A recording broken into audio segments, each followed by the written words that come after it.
Bonjour à tous, on débute cette revue de presse par le dernier gros coup tenté par la Chine. Alors que Jiangsu Suning s'apprête à accueillir Alex Teixeira pour 50 millions d'euros, le Sun nous apprend que Chelsea a repoussé une offre de 74 millions d'euros venue de Chinese Super League pour Oscar.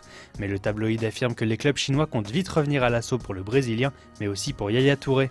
Et ce matin, les médias anglais relaient également la grogne montante chez les supporters concernant le prix des places. Du côté de Manchester United, une partie du Sir Alex Ferguson Stand sera fermée lors du prochain match d'Europa League à cause d'une trop faible demande.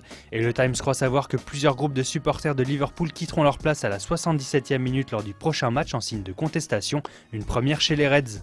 On enchaîne en Espagne, le quotidien Marca lance aujourd'hui une petite bombe et assure que le Real Madrid a pris la décision d'utiliser son droit de rachat pour Alvaro Morata. L'attaquant de la Juventus devrait donc rentrer l'été prochain à Madrid pour 32 millions d'euros, mais il pourrait quitter directement la Casablanca, direction la Premier League. Manchester United et Liverpool seraient déjà intéressés, son transfert devrait alors se négocier aux alentours de 50 millions d'euros.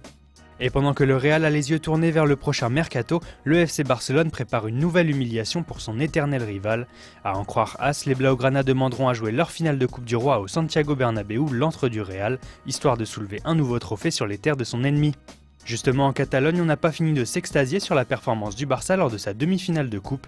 Luis Suarez est à l'honneur en une de Sport, mais le quotidien avance également une bonne nouvelle pour le prochain mercato. Pep Guardiola, fraîchement nommé à la tête de Manchester City pour la saison prochaine, aurait décidé de ne pas recruter au Barça pour ne pas générer de conflits avec son ancien club. Allez, on termine par un détour au Portugal où l'avenir d'Iker Casillas est de retour à la une des journaux.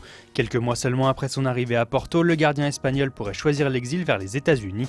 Abola rappelle qu'un départ en MLS était déjà à l'ordre du jour l'été dernier et le New York City FC n'aurait pas abandonné l'idée de le recruter dans un futur proche. Voilà, c'est tout pour aujourd'hui. Bonne journée à tous sur Foot Mercato, bon week-end et rendez-vous lundi pour plus de gros titres et d'infos fraîches.